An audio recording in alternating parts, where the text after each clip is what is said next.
A primeira lei, torne-o claro. Capítulo 4. O homem que não parecia bem. O psicólogo Gary Klein certa vez me contou a história de uma mulher que, depois de trabalhar anos como paramédica, surpreendeu a todos em uma reunião de família. Assim que chegou, olhou para o sogro e disparou: "Não gostei da sua aparência." O sogro, que estava se sentindo perfeitamente bem, respondeu em tom de brincadeira: "Bem, eu também não gostei da sua."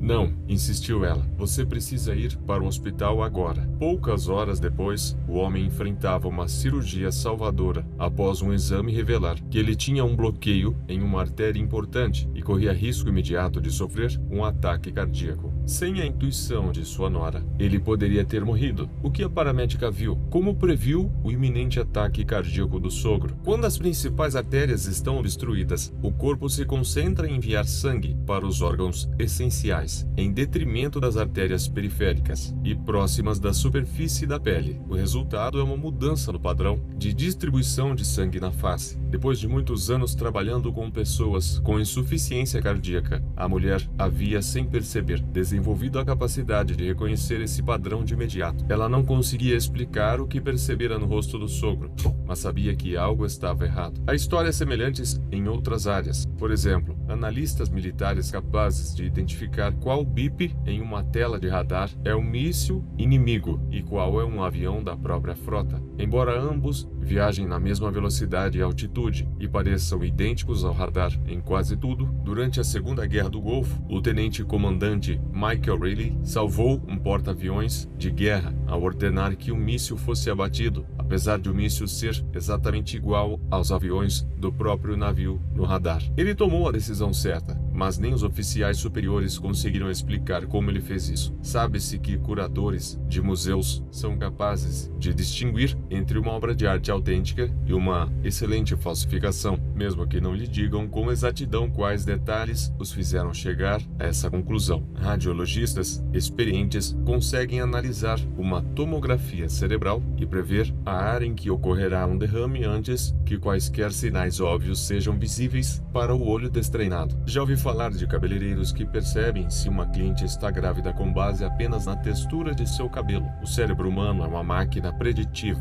Ela absorve continuamente o entorno e analisa as informações que encontra. Sempre que você experimenta algo repetidamente, como um paramédico observando pacientes com um ataque cardíaco ou um militar que visualiza mísseis, seu cérebro começa a perceber o que é importante, classificando os detalhes, identificando os estímulos relevantes e catalogando as informações para uso futuro. Com prática suficiente, você consegue captar os estímulos que predizem certos resultados, sem pensar conscientemente nisso. Automaticamente, seu cérebro codifica as lições aprendidas através da experiência. Nem sempre conseguimos explicar o que estamos aprendendo, mas o aprendizado acontece ao longo do caminho. E sua capacidade de perceber os estímulos relevantes em uma determinada situação é a base de todos os seus hábitos. Subestimamos o quanto nossos cérebros e corpos fazem sem pensar. Você não diz a seu cabelo para crescer, coração para bater, pulmões para respirar, ou seu estômago para digerir. E, no entanto, seu corpo lida com tudo isso e muito mais no piloto automático. Você é muito mais do que seu eu consciente. Analisemos a fome. Como sabe que está com fome? Você não precisa ver um cookie na bancada da cozinha para perceber que é hora de comer. O apetite e a fome são governados de forma não consciente. Seu corpo tem uma variedade de ciclos de feedback que gradualmente o alertam quando é hora de comer e que acompanham tudo o que acontece a seu redor e dentro de você. Os desejos surgem graças às substâncias químicas que circulam pelo corpo. De repente você está com fome, mesmo saber o que estimulou. Esse é o insight mais surpreendente sobre nossos hábitos. Você não precisa estar ciente do estímulo para o hábito começar. Você pode perceber uma oportunidade e agir sem se conscientizar dela. É isso que torna os hábitos úteis. É também o que os torna perigosos. À medida que os hábitos se formam, suas ações emergem sob o comando da sua mente automática e não consciente. Você repete velhos padrões antes de perceber perceber o que está acontecendo. A menos que alguém lhe mostre, você não consegue notar que cobre a boca com a mão sempre que ri, pede desculpas antes de fazer pergunta, ou tem o hábito de terminar as frases de outras pessoas. E quanto mais repetir esses padrões, é menos provável questionar o que está fazendo e por que está fazendo. Certa vez, ouvi falar de um balconista que foi instruído a cortar ao meio cartões presente vazios depois que os clientes gastassem todo o saldo. Um dia, vários clientes pagaram com cartões presente em sequência, e quando a pessoa seguinte se aproximou, o funcionário passou o cartão de crédito do cliente, pegou a tesoura e o cortou ao meio, totalmente no piloto automático, e só depois viu o cliente atônito e percebeu o que acabara de acontecer. Outra mulher que conheci em minha pesquisa foi uma ex-professora de pré-escola, que havia mudado para um emprego corporativo. Mesmo trabalhando como adultos, seus velhos hábitos não a abandonaram, e ela perguntava aos colegas de trabalho se tinham lavado as mãos depois de ir ao banheiro. Também soube da história de um homem que passou anos trabalhando como salva-vidas, e sempre que via uma criança correndo gritava: "Caminhe!". Com o tempo, os estímulos que acionam nossos hábitos se tornam tão comuns que ficam invisíveis. As guloseimas no balcão da cozinha, o controle remoto ao lado do sofá, o telefone em seu bolso. Nossas respostas a essas sugestões são tão arraigadas que parece que a vontade de agir vem do nada. Por isso devemos iniciar a mudança de comportamento com consciência. Antes de construirmos novos hábitos de forma efetiva, precisamos entender os atuais. Isso é mais desafiador do que parece, porque uma vez que um hábito esteja enraizado, é na maior parte não consciente e automático. Se um hábito permanece sem sentido, você não pode esperar para melhorá-lo. Como o psicólogo Carl Jung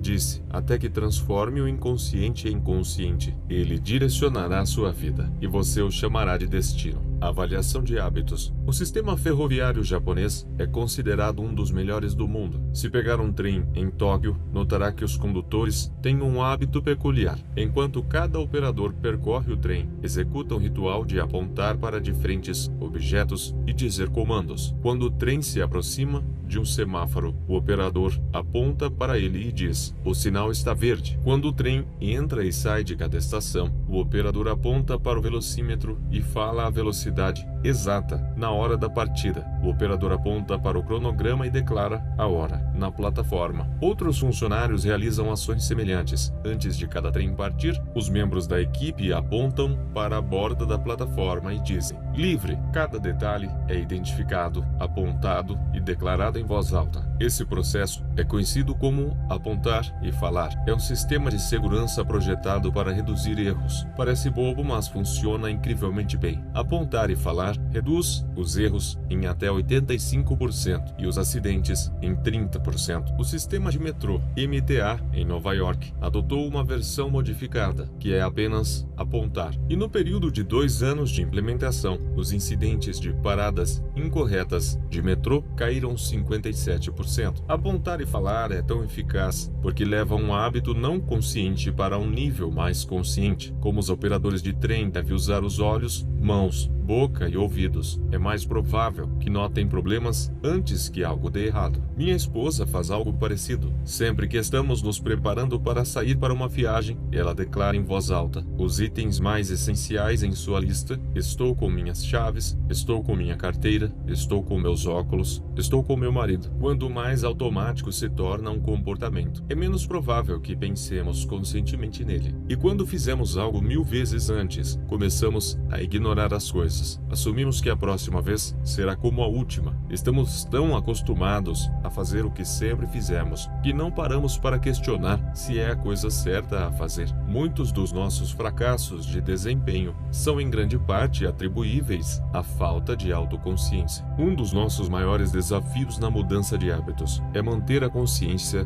do que estamos realmente fazendo. Isso ajuda a explicar por que as consequências dos maus hábitos podem nos surpreender. Precisamos de um sistema, apontar e falar, em nossas vidas pessoais. Essa é a origem da avaliação de hábitos, um exercício simples que você pode utilizar para se tornar mais consciente do seu comportamento. Para criar uma avaliação só sua, faça uma lista dos seus hábitos diários. Aqui está uma amostra de como sua lista pode começar: acordar, desligar o alarme, checar seu celular, ir ao banheiro, pesar-se, tomar banho, escovar os dentes, passar fio dental, passar desodorante, pendurar a toalha para secar, vestir-se, fazer uma xícara de chá e assim por diante. Depois de concluir sua lista, observe cada comportamento e pergunte a si mesmo: esse é um bom, mau ou hábito neutro? Se for um bom hábito, escreva mais ao lado dele. Se for um mau, escreva menos. Se for neutro, igual. Por exemplo, a lista anterior poderia ficar assim: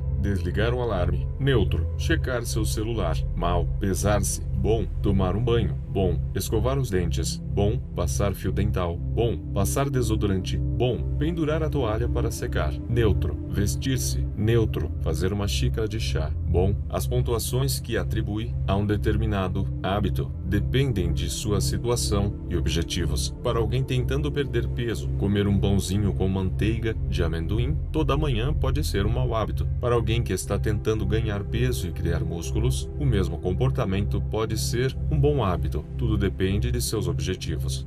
Avaliar seus hábitos é um pouco complexo por outro motivo também. Os rótulos bom hábito e mau hábito são ligeiramente imprecisos. Não há bons ou maus hábitos, existem apenas hábitos eficazes, ou seja, eficaz na resolução de problemas. Todos os hábitos lhe servem de alguma forma, até mesmo os maus. E é por isso que você os repete. Para esse exercício, classifique seus hábitos de acordo com a forma como serão benéficos em longo prazo. De modo geral, bons hábitos terão resultados positivos líquidos, os maus negativos. Fumar um cigarro pode reduzir o estresse momentâneo. Essa é a sua função, mas não é um comportamento saudável em longo prazo. Se ainda tiver problemas para avaliar certo hábito, aqui está uma pergunta que eu gosto de usar. Esse comportamento ajuda a me tornar o tipo de pessoa que desejo ser? Esse hábito é um voto a favor ou contra a minha identidade desejada? Os hábitos que reforçam sua identidade desejada geralmente são bons, os que entram em conflito com ela, ruins. À medida que você cria sua avaliação de hábitos, não há necessidade de alterar nada no início. O objetivo é simplesmente perceber o que realmente está acontecendo. Observe seus pensamentos e ações sem julgamento ou críticas internas. Não se culpe por suas falhas. Não se elogie por seus sucessos. Se você come uma barra de chocolate todas as manhãs, reconheça isso, quase como se estivesse observando outra pessoa. Ah, que interessante que ela faça algo assim. Se come compulsivamente, simplesmente observe que está ingerindo mais calorias do que deveria. Se perde muito tempo online, perceba que está passando sua vida de uma forma que não deseja. O primeiro passo para mudar os hábitos maus é estar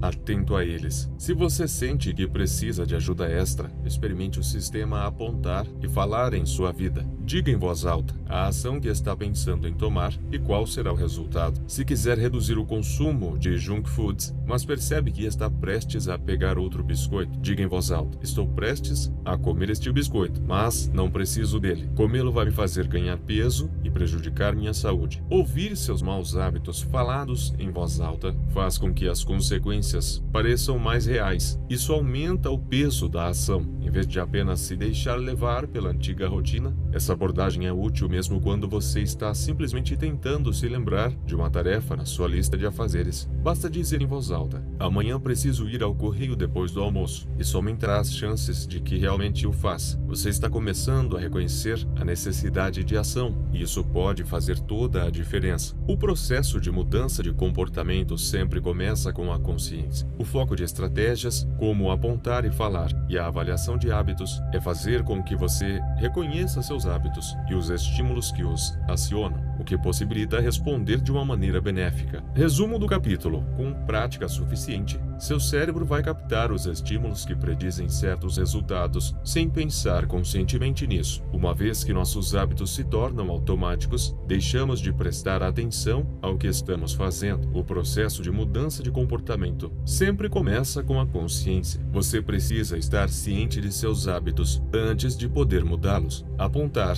e falar leva um hábito não consciente para um nível mais consciente, através da verbalização das ações. A avaliação de hábitos é um exercício simples que você pode usar para se tornar consciente de seu comportamento. Capítulo 5. A melhor maneira de criar um novo hábito. Em 2001, pesquisadores da Grã-Bretanha começaram a trabalhar com 248 pessoas para criar melhores hábitos de exercício ao longo de 2 semanas. Os sujeitos foram divididos em 3 grupos. O primeiro grupo foi o grupo de controle. A essas pessoas foi solicitado apenas que registrassem quantas vezes se exercitavam. O segundo grupo foi o grupo de motivação. Essas pessoas deveriam não só registrar seus treinos, mas também ler artigos sobre os benefícios do exercício. Os pesquisadores também explicaram ao grupo como o exercício reduz o risco de doenças coronárias e melhora a saúde do coração. Finalmente, havia um terceiro grupo. Esses sujeitos receberam a mesma apresentação que a do segundo grupo, o que garantiu que tivessem níveis iguais de motivação. No entanto, também lhes foi pedido que formulassem um planejamento de quando e onde se exercitariam durante a semana seguinte. Especificamente, cada membro do terceiro grupo tinha que completar a seguinte frase: durante a próxima semana vou participar de pelo menos 20 minutos de exercícios vigorosos em dia, as horas e local. No primeiro e no segundo grupo, de 35% a 38% das pessoas se exercitaram pelo menos uma vez por semana. Curiosamente, a apresentação motivacional dada ao segundo grupo parecia não ter um impacto significativo no comportamento, mas 91% do terceiro grupo se exercitou pelo menos uma vez por semana, mais que o dobro da taxa normal. A frase que tiveram que completar é o que os pesquisadores chamam de intenção de implementação, que é um plano de quando e onde agir, isto é, como você intenciona implementar um determinado hábito. Há uma ampla gama de tipos de estímulos capazes de desencadear um hábito. A sensação do celular vibrando no bolso, o cheiro de biscoitos de chocolate, o som da sirene de uma ambulância, mas os 2 estímulos mais comuns são hora e local. Por isso que as intenções de implementação os usam. Em linhas gerais, o formato para criar uma intenção de implementação é: quando a situação X surgir, executarei a resposta Y. Centenas de estudos demonstraram que as intenções de implementação são eficazes para atingirmos nossos objetivos, sejam elas anotar a hora e a data exatas de quando você tomará uma vacina contra a gripe, ou registrar o horário de sua consulta de colonoscopia. A intenção de implementação aumenta as chances de as pessoas adotarem hábitos como reciclar, estudar, dormir cedo e parar de fumar. Pesquisadores descobriram que o comparecimento de eleitores aumenta quando são forçados a criar intenções de implementação, respondendo a perguntas como: que caminho você vai pegar para a sessão de votação? A que horas planeja votar? Que ônibus tomará até lá? Outros programas governamentais bem-sucedidos conseguiram estimular cidadãos a criar um plano bem claro para enviar suas declarações de imposto de renda no prazo, ou fornecendo instruções sobre quando e onde pagar multas atrasadas de trânsito. A conclusão é clara: pessoas que fazem planos específicos sobre quando e onde praticarão um novo hábito têm maior probabilidade de persistir. Muitas pessoas tentam mudar seus hábitos sem que esses detalhes básicos sejam compreendidos. Dizemos a nós mesmos: vou comer de forma mais saudável, ou vou escrever mais, mas nunca nos dizemos quando e onde isso acontecerá. Deixamos tudo ao acaso e esperamos que iremos simplesmente nos lembrar de fazer isso, ou nos sentirmos motivados na hora certa. Uma intenção de implementação elimina noções nebulosas como quero trabalhar mais, quero ser mais produtivo ou deveria votar, e as transforma em um plano de ação concreto. Muitas pessoas pensam que não têm motivação quando o que realmente lhes falta é clareza. Nem sempre é óbvio quando e onde agir. Algumas pessoas passam a vida inteira esperando o tempo certo para se aprimorar. Uma vez que uma intenção de implementação tenha sido definida, você não precisa esperar pela inspiração. Devo descrever um capítulo hoje ou não? Devo meditar esta manhã ou na hora do almoço? Quando o momento da ação chegar, não há necessidade de tomar uma decisão. Basta seguir o plano. A maneira mais simples de aplicar essa estratégia a seus hábitos é completar esta frase: eu irei, comportamento, as, hora, em, local. Meditação. Vou meditar por 1 minuto às 7 horas na minha cozinha. Estudar. Vou estudar espanhol por 20 minutos às 18 horas no meu quarto. Exercício. Vou me exercitar por 1 hora às 17 horas na academia. Casamento. Vou fazer uma xícara de chá para meu parceiro às 8 horas na cozinha. Se você não tiver clareza de quando começar seu hábito, tente o primeiro dia da semana, do mês ou do ano. As pessoas são mais propensas a agir nesses momentos, porque a esperança é geralmente maior. Se tivermos esperança, temos um motivo para agir. Um novo começo parece motivador. Há outro benefício para as intenções de implementação: ser específico sobre o que quer e como o alcançar. Ajuda a dizer não às coisas que sabotam o progresso, distraem sua atenção e afastam você do curso. Costumamos dizer sim a pequenas exigências, porque não temos clareza suficiente sobre o que precisamos fazer em vez disso. Quando seus sonhos são vagos, é fácil racionalizar pequenas execuções durante todo o dia e nunca chegar às coisas específicas que precisa fazer para ter sucesso. Dê a seus hábitos um tempo e um espaço para viver no mundo. O objetivo é tornar a hora e o local tão óbvios que a repetição suficiente o faça sentir vontade de fazer a coisa certa no momento certo, mesmo que não saiba dizer por quê. Como o escritor Jason Zweig observou, obviamente você nunca vai se exercitar sem um pensamento consciente, mas como um cachorro salivando ao som de uma campainha, talvez você comece a sentir uma certa inquietação na hora do dia em que normalmente se exercita. Há muitas maneiras de usar intenções de implementação em sua vida e trabalho. Minha abordagem favorita é uma que aprendi com o professor B.J. Fogg de Stanford, uma estratégia chamada de empilhamento de hábitos. Empilhamento de hábitos, um plano simples para reformular seus hábitos. O filósofo francês Denis Diderot viveu quase toda a sua vida na pobreza, mas tudo isso mudou em um dia de 1765. A filha de Diderot estava prestes a se casar e ele não podia pagar pelo casamento. Apesar da falta de recursos, Diderot era muito conhecido por seu papel como cofundador e escritor da Enciclopédia, uma das enciclopédias mais abrangentes da época. Quando Catarina, a grande imperatriz da Rússia, soube dos problemas financeiros de Diderot, se apiedou. Ela era uma grande amante dos livros e apreciava muito o trabalho do filósofo na enciclopédia. A imperatriz se ofereceu para comprar a biblioteca pessoal de Diderot por 1.000 libras, mais de $150.000 nos dias de hoje. De repente, dinheiro não era mais o problema para Diderot.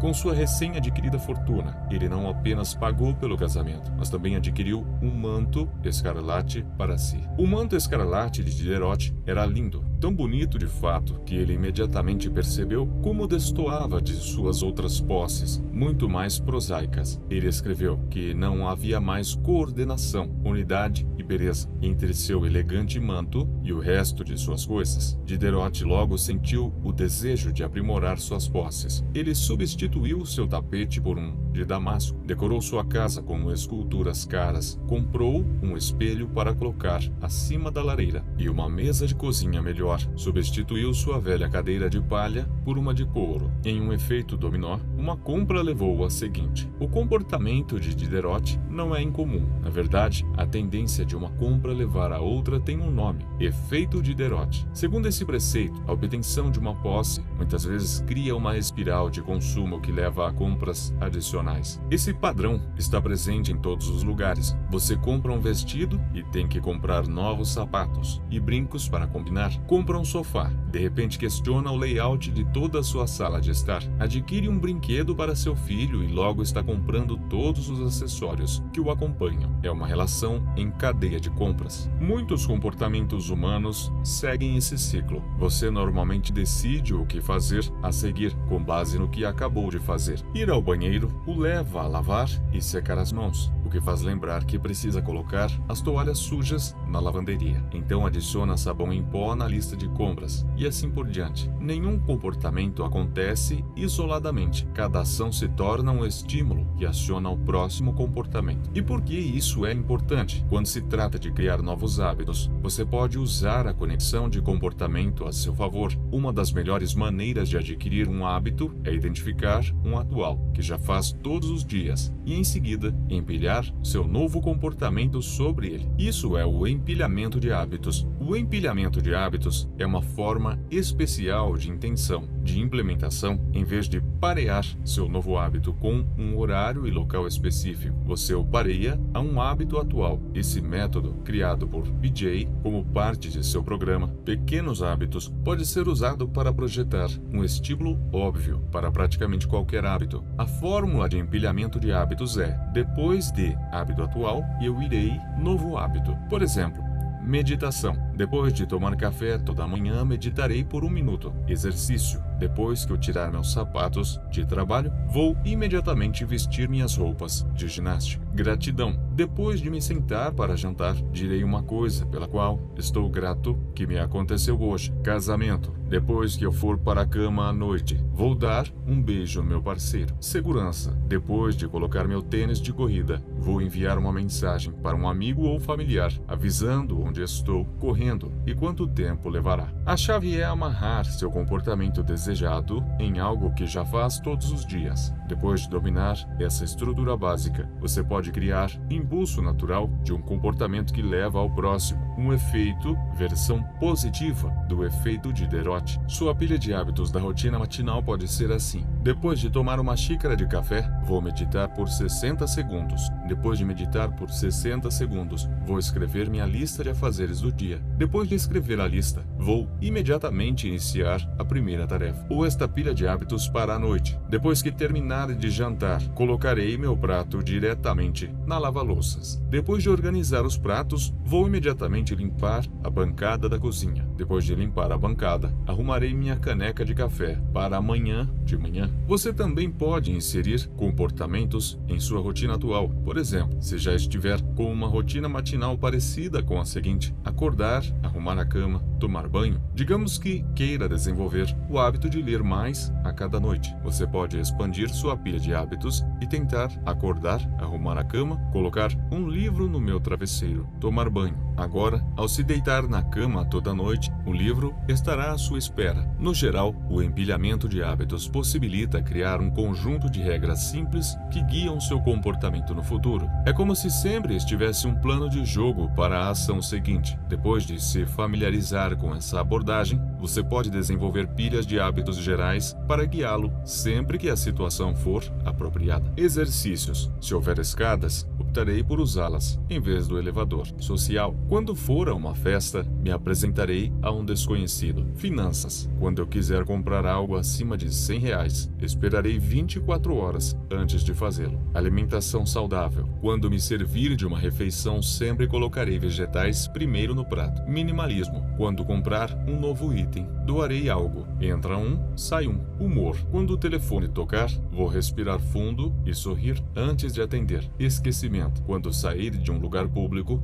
vou verificar a mesa e as cadeiras para ter certeza de que não deixei nada para trás. Não importa como você use essa estratégia, o segredo para criar uma pilha de hábitos bem-sucedida é selecionar o estímulo certo para dar o pontapé inicial. Ao contrário de uma intenção de implementação que declara especificamente a hora e local para um determinado comportamento, o empilhamento de hábitos implica tacitamente a hora e a localização incorporadas. Quando e onde escolhe inserir um hábito em sua rotina pode fazer uma grande diferença. Se está tentando adicionar meditação em sua rotina matinal, mas as manhãs são caóticas e seus filhos continuam correndo pela sala, então esses podem ser o lugar e hora errados. Considere quando é mais provável que vá ser bem-sucedido. Não se imponha a criar um hábito quando é provável que seja ocupado com outras coisas. Seu estímulo também deve ter a mesma frequência que o hábito desejado. Se quer praticar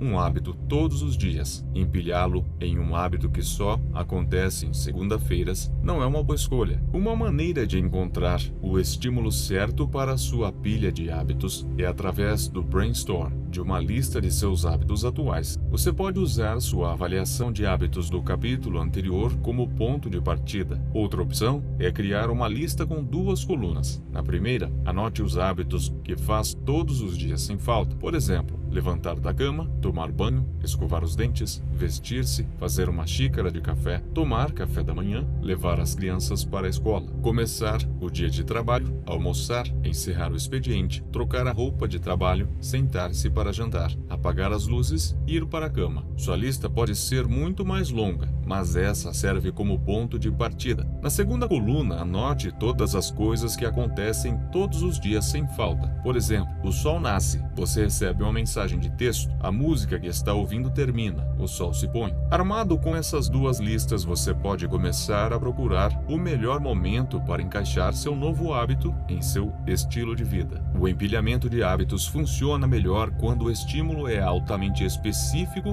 e imediatamente acionável. Muitas pessoas selecionam estímulos muito vagos. Eu mesmo já cometi esse erro. Quando queria começar um hábito de fazer flexões, minha pilha de hábitos era: na minha pausa para o almoço vou fazer 10 flexões. À primeira vista, isso parecia razoável, mas logo percebi que o estímulo não estava claro. Eu deveria fazer as 10 flexões antes de almoçar ou depois? Onde? Depois de alguns dias não consistentes, mudei minha pilha de hábitos para: quando fechar meu notebook para ir almoçar, farei 10 flexões ao lado da minha mesa. A ambiguidade desapareceu. Hábitos como ler mais ou comer melhor são causas válidas, mas esses objetivos não fornecem instruções sobre como e quando agir. Seja específico e claro depois de fechar a porta, depois de escovar meus dentes, depois de me sentar à mesa. A especificidade é importante. Quanto mais restrita a vinculação de seu novo hábito for a uma sugestão específica, melhores serão as chances de perceber quando chegar a hora de agir. A primeira lei da mudança de comportamento é: torne-o claro. Estratégias como intenções de implementação e empilhamento de hábitos estão entre as formas mais práticas de criar estímulos claros para seus hábitos e projetar um plano claro para quando e onde agir. Resumo do capítulo: a primeira lei da mudança de comportamento é: torne-o claro. Os 2 estímulos mais comuns são a hora e local. Criar uma intenção de implementação é uma estratégia que pode ser usada para parear um novo hábito a uma hora e local específicos. A fórmula da intenção de implementação é: eu, comportamento, as, hora, em, local. O empilhamento de hábitos é uma estratégia que pode ser usada para parear um novo hábito a um atual. A fórmula de empilhamento de hábitos é: após hábito atual, eu irei novo hábito.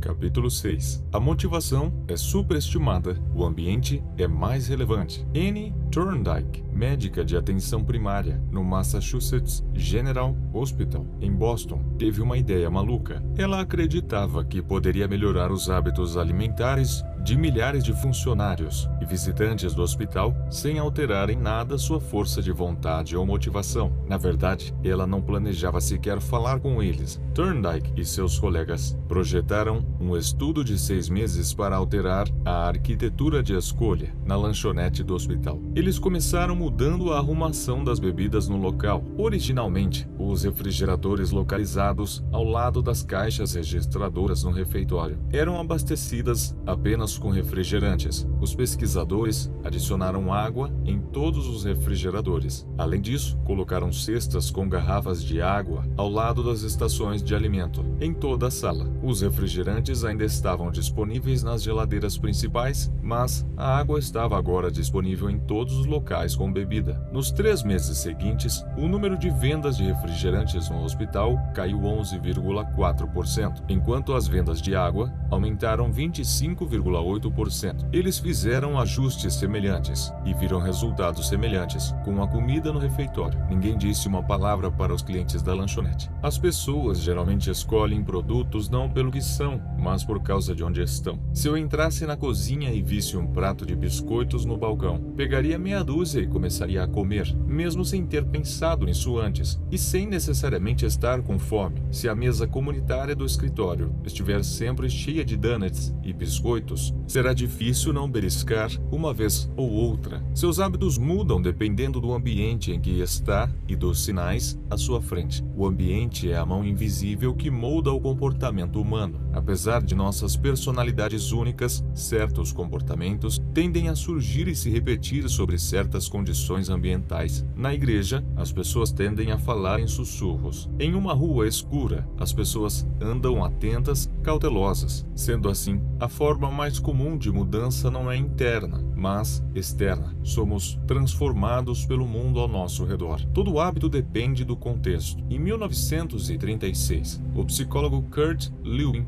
escreveu uma equação simples, que faz uma afirmação poderosa. O comportamento B é a função da pessoa P e seu ambiente E, ou B igual a F, entre parênteses, P, E. Não demorou muito para que a equação de Lewin fosse testada nos negócios. Em 1952, o economista Hawkins Stern descreveu um fenômeno que chamou de sugestão de compra por impulso, que é acionado quando um comprador vê um produto pela primeira vez e vislumbra a necessidade do produto. Em outras palavras, os clientes ocasionalmente compram um item não porque querem, mas por causa de como é apresentado a eles. Por exemplo, itens no nível dos olhos tendem a ser comprados mais do que os que estão perto do chão. Por este motivo, você encontrará itens de marcas mais caras em locais de fácil acesso nas prateleiras das lojas, pois geram mais lucros, enquanto as alternativas mais baratas são escondidas em locais mais difíceis de alcançar. O mesmo vale para as extremidades. As unidades no final do corredor, essas prateleiras são máquinas de ganhar dinheiro para os varejistas, porque são locais óbvios expostos a um tráfego de pessoas alto. Por exemplo, 45% das vendas de Coca-Cola vêm especificamente de prateleiras nas extremidades do corredor. Quanto mais evidente a exposição de um produto ou serviço,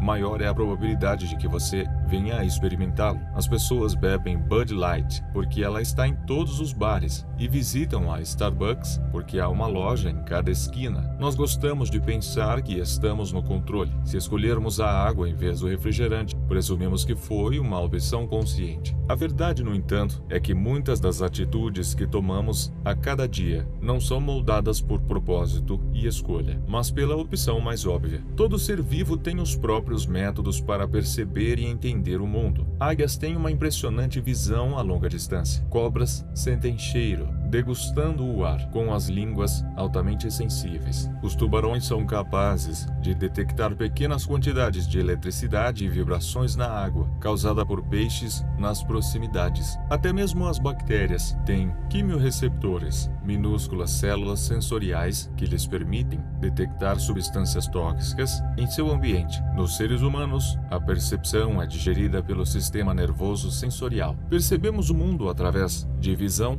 audição, olfato, tato e paladar, mas também temos outras maneiras de sentir estímulos. Alguns são conscientes, mas muitos são não conscientes. Por exemplo, você consegue perceber quando a temperatura cai antes de uma tempestade, quando a dor de estômago aumenta ou quando perde o equilíbrio enquanto caminha em solo rochoso. Os receptores de seu corpo captam uma ampla gama de estímulos internos, como a quantidade de sal no sangue ou a necessidade de beber algo quando você está com sede. A mais poderosa de todas as habilidades sensoriais humanas, no entanto, é a visão. O corpo humano tem cerca de 11 milhões de receptores sensoriais. Aproximadamente 10 milhões deles são dedicados à visão. Alguns especialistas estimam que metade dos recursos do cérebro são usados na visão. Dado que somos mais dependentes da visão do que qualquer outro sentido, não é de surpreender que os estímulos visuais sejam o maior catalisador de nosso comportamento. Por essa razão, uma pequena mudança no que você vê leva a uma grande mudança no que você faz. Como resultado,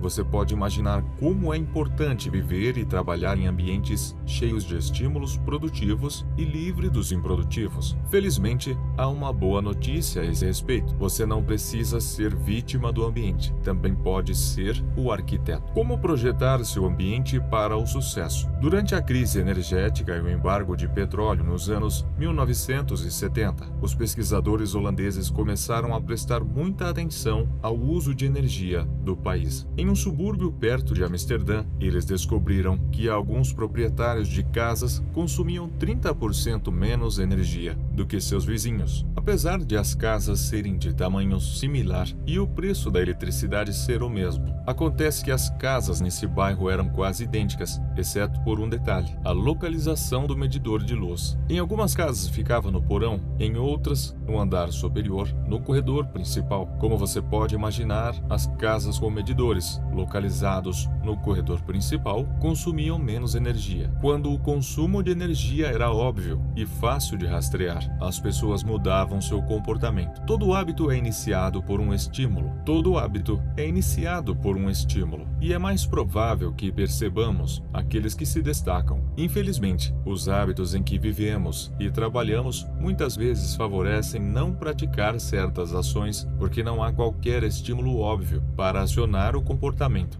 É fácil não praticar violão quando ele está escondido no armário. É fácil não ler um livro quando está em um canto do quarto de hóspedes. É fácil não tomar suas vitaminas quando elas estão fora da vista na despensa. Quando os estímulos que desencadeiam um hábito são sutis ou ocultos, são fáceis de ignorar. Por comparação, criar estímulos visuais óbvios chama a sua atenção para um hábito desejado. No início dos anos 1990, a equipe de limpeza do aeroporto de Schiphol, em Amsterdã, instalou um pequeno adesivo que parecia uma mosca no centro de cada mictório. Aparentemente, quando os homens se aproximavam dos mictórios, eles apontavam para o que pensavam ser um inseto. Os adesivos melhoraram sua pontaria e reduziram significativamente o escape ao redor dos mictórios. Análises posteriores determinaram que os adesivos reduziram os custos de limpeza do banheiro em 8% ao ano. Experimentei o poder dos estímulos óbvios em minha própria vida. Eu costumava comprar maçãs, colocá-las na gaveta de vegetais, na parte inferior da geladeira e esquecê-las. No momento em que me lembrava, elas já haviam estragado. Eu não as via, então não as comia. Finalmente, aceitei meu próprio conselho e redesenhei meu ambiente. Comprei uma tigela grande e coloquei no meio da bancada da cozinha. Da próxima vez que comprei maçãs, foi lá que as coloquei, bem no meio da cozinha, onde eu podia vê-las. Quase como mágica, comecei a comer algumas maçãs todos os dias, simplesmente porque estavam à vista e não escondidas. Eis algumas maneiras de redesenhar seu ambiente e tornar os estímulos para seus hábitos preferidos mais óbvios. Se quiser se lembrar de tomar sua medicação toda noite, coloque um frasco de comprimidos bem ao lado da pia do banheiro. Se quiser praticar violão com mais frequência, coloque-o em um suporte no meio da sala de estar. Se quiser se lembrar de enviar mais cartões de agradecimento, mantenha uma pilha de papel de carta na sua mesa. Se quiser beber mais água, encha algumas garrafas de água todas as manhãs e as espalhe pelas áreas mais frequentadas da casa. Se quiser transformar o hábito em uma grande parte de sua vida, torne-o estímulo grande parte do seu ambiente. Os comportamentos mais persistentes geralmente têm vários estímulos. Pense em quantas maneiras diferentes um fumante pode ser levado a pegar um cigarro, dirigindo o carro, vendo um amigo fumar, sentindo-se estressado no trabalho e assim por diante. A mesma estratégia pode ser empregada para criar bons hábitos. Ao espalhar estímulos a seu redor, você aumenta as chances de se lembrar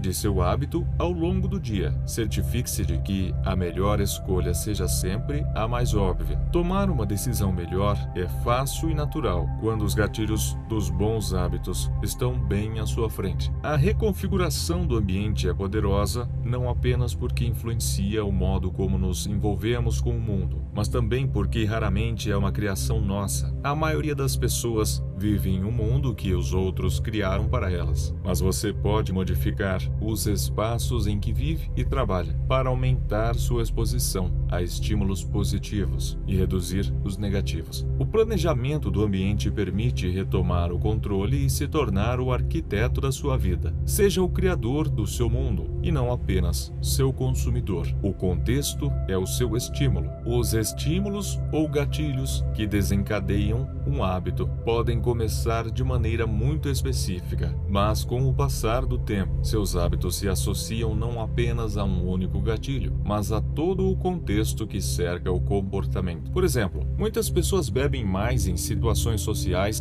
do que jamais beberiam sozinhas. O gatilho raramente é um estímulo único, mas sim toda a situação. Ver seus amigos pedindo bebidas, ouvir a música no bar, ver as cervejas sendo servidas. Mentalmente, atribuímos nossos hábitos aos locais em que ocorrem: a casa, o escritório, a academia. Cada local desenvolve uma conexão com certos hábitos e rotinas. Você estabelece um relacionamento particular com os objetos em sua mesa, os itens na bancada de sua cozinha, as coisas em seu quarto. Nosso comportamento não é definido pelos objetos no ambiente, mas pelo nosso relacionamento com eles. Na verdade, essa é uma maneira útil de pensar sobre a influência do ambiente em seu comportamento. Pare de pensar no ambiente como um conjunto de objetos. Comece a pensar nele com base nos relacionamentos. Pense em como interage com os espaços a seu redor. Para uma pessoa, o sofá é o lugar onde ela lê por uma hora toda noite. Para outra, o mesmo sofá é local em que assiste à televisão e toma sorvete depois do trabalho. Pessoas diferentes podem ter diferentes memórias e, portanto, hábitos diferentes, associadas ao mesmo lugar. A boa notícia: você pode se treinar para associar um hábito específico a um determinado contexto. Em um estudo, cientistas instruíram insônios a irem para a cama apenas quando estivessem cansados. Se não conseguissem adormecer, deveriam se sentar em um cômodo diferente até que sentissem sono. Com o tempo, eles começaram a associar o contexto de sua cama com a ação de dormir, e ficou mais fácil adormecer rapidamente quando iam para a cama. Seus cérebros aprenderam que dormir, não mexer em seus telefones, assistir à televisão,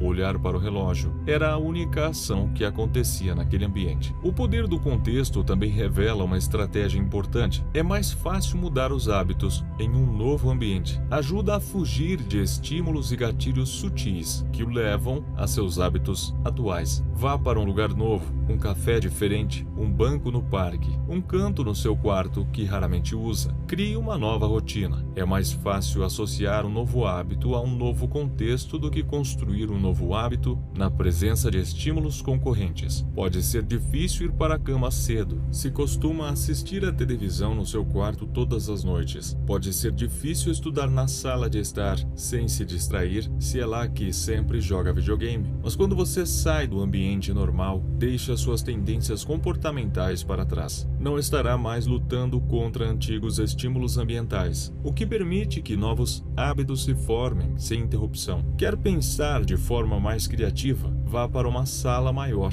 um pátio na cobertura ou um prédio com arquitetura ampla. Tire uma folga do espaço onde trabalha diariamente, que também está ligado a seus padrões de pensamento atuais. Está tentando se alimentar de forma mais saudável. É provável que você faça compras no piloto automático no supermercado de costume. Experimente um novo mercado. Você pode achar mais fácil evitar alimentos não saudáveis quando seu cérebro não sabe automaticamente onde eles estão na loja. Quando não conseguir ir para um ambiente totalmente novo, redefina ou reorganize o atual. Crie um espaço separado para trabalho, estudo, exercício, entretenimento e cocção. O mantra que considero muito útil é: um espaço, um uso. Quando comecei minha carreira como empreendedor, costumava trabalhar no meu sofá ou na mesa da cozinha. À noite eu tinha muita dificuldade em parar de trabalhar. Não havia divisão clara entre o final do expediente e o início do tempo pessoal. A mesa da cozinha era meu escritório ou local que fazia minhas refeições. O sofá era para relaxar ou para enviar e-mails. Tudo acontecia no mesmo lugar. Alguns anos depois, finalmente consegui me mudar para uma casa com uma sala separada para o meu escritório. De repente, o trabalho era algo que acontecia aqui e a vida pessoal era algo que acontecia lá fora. Foi mais fácil desligar o lado profissional do meu cérebro quando havia uma linha divisória clara entre a vida profissional e a doméstica. Cada ambiente tinha um uso principal. A cozinha era para cozinhar, o escritório para trabalhar. Sempre que possível, evite misturar o contexto de um hábito com outro. Quando começa a misturar contextos, você começa a misturar hábitos, e os mais fáceis geralmente vencem. Essa é uma razão pela qual a versatilidade da tecnologia moderna é tanto um ponto positivo quanto um ponto negativo. Você pode usar seu telefone para todos os tipos de tarefas, o que torna o dispositivo poderoso, mas quando é possível usar o telefone para fazer praticamente tudo, fica mais difícil associá-lo a uma só tarefa. Você quer ser produtivo, mas também está condicionado a navegar nas redes sociais, verificar e-mails, jogar sempre que pega o telefone. É uma confusão de estímulos. Você pode estar pensando, você não entende, moro em São Paulo, meu apartamento é do tamanho de um smartphone. Preciso que cada cômodo desempenhe vários papéis, bastante justo. Se seu espaço é limitado, divida-o em zonas de atividade. Uma cadeira para ler, uma mesa para escrever, uma mesa para comer. Faça o mesmo com seus espaços digitais. Conheço um escritor que usa seu computador apenas para escrever, seu tablet apenas para leitura e seu telefone apenas para usar mídias sociais e enviar mensagens de texto. Todo hábito deveria ter um lar. Se conseguir manter essa estratégia, cada contexto ficará associado a um hábito e a um modo de pensamento específicos. Os hábitos prosperam sob circunstâncias previsíveis como essas. O foco surge automaticamente quando você se senta em sua mesa de trabalho. O relaxamento é mais fácil se estiver em um espaço projetado para essa finalidade. O sono vem rapidamente quando é a única coisa que acontece no seu quarto. Se quer ter comportamentos estáveis e previsíveis, você precisa de um ambiente estável e previsível. Um ambiente estável, em que tudo tem um lugar e um propósito, é um ambiente em que os hábitos se formam facilmente. Resumo do capítulo: pequenas mudanças no contexto levam a grandes mudanças no comportamento ao longo do tempo. Todo hábito é iniciado por um estímulo ou gatilho. É mais provável que notemos os estímulos que se destacam. Torne os estímulos de bons hábitos óbvios em seu ambiente. Gradualmente, seus hábitos acabam associados não a um único gatilho, mas a todo o contexto que envolve o comportamento. O contexto se torna o estímulo. É mais fácil construir novos hábitos em um novo ambiente, porque você não precisa lutar contra os velhos estímulos. Capítulo 7. O segredo do autocontrole. Em 1971, quando a Guerra do Vietnã se aproximava de seu 16º ano, os congressistas Robert Steele, de Connecticut, e Morgan Murphy, de Illinois, fizeram uma descoberta que surpreendeu o público norte-americano. Ao visitar as tropas, descobriram que mais de 15% dos soldados dos Estados Unidos em serviço eram viciados em heroína. Pesquisas complementares revelaram que 35% dos militares no Vietnã haviam experimentado heroína e 20% estavam viciados. O problema era ainda maior do que se pensava inicialmente. A descoberta levou a um alvoroço em Washington, que, dentre outras coisas, levou à criação do Escritório de Ação Especial de Prevenção ao Abuso de Drogas, sob o comando do presidente Nixon, para promover a prevenção e a reabilitação e acompanhar os membros dependentes em sua volta para casa. Lee Robbins era um dos pesquisadores responsáveis, uma descoberta que lançou por terra todas as crenças até então aceitas sobre o vício. Robbins revelou que quando soldados que haviam sido usuários de heroína voltavam para casa, apenas 5% retomava o vício dentro de um ano e apenas 12% recaía dentro de 3 anos. Em outras palavras, aproximadamente 9 entre 10 soldados que usavam heroína no Vietnã eliminaram o vício quase da noite para o dia. Essa descoberta contradizia a visão predominante na época, que considerava a dependência de heroína uma condição permanente e irreversível. Em vez disso, Robbins revelou que os vícios poderiam desaparecer espontaneamente se houvesse uma mudança radical no ambiente. No Vietnã, os soldados passavam o dia todo cercados de estímulos que o acionavam ao uso de heroína. A droga era de acesso fácil. Eles viviam mergulhados no estresse constante da guerra. Criavam um vínculo de amizade com outros soldados que também eram usuários de heroína e estavam a milhares de quilômetros de casa. No entanto, uma vez que o soldado retornava aos Estados Unidos, ele se via em um ambiente livre desses gatilhos. Quando o contexto mudava, o mesmo acontecia com o hábito. Compare essa situação com a de um usuário típico de drogas. Alguém se torna viciado em casa ou com amigos. Vai a uma clínica para ficar limpo, um ambiente desprovido de todos os estímulos ambientais que induzem seu hábito. e retorna ao antigo bairro com todos os gatilhos anteriores que o levaram a se viciar. Não é de se admirar que normalmente os números sejam exatamente os opostos daqueles estudos. No Vietnã, em geral, 90% dos usuários de heroína sofrem recaídas quando saem da clínica de reabilitação e voltam para casa. Os estudos sobre o Vietnã contrariam muitas de nossas crenças culturais sobre maus hábitos, porque desafiaram a associação convencional de comportamento doentio com fraqueza moral. Se você tem excesso de peso, é fumante ou viciado. Deve ter ouvido falar durante toda a sua vida que isso é falta de autocontrole, talvez até mesmo que você é uma pessoa ruim. A ideia de que um pouco de disciplina resolveria todos os nossos problemas está profundamente arraigada em nossa cultura. No entanto, pesquisas recentes demonstram algo diferente. Quando cientistas analisam pessoas que parecem ter um tremendo autocontrole, verifica-se que os indivíduos não são tão diferentes daqueles que têm dificuldade em se controlar.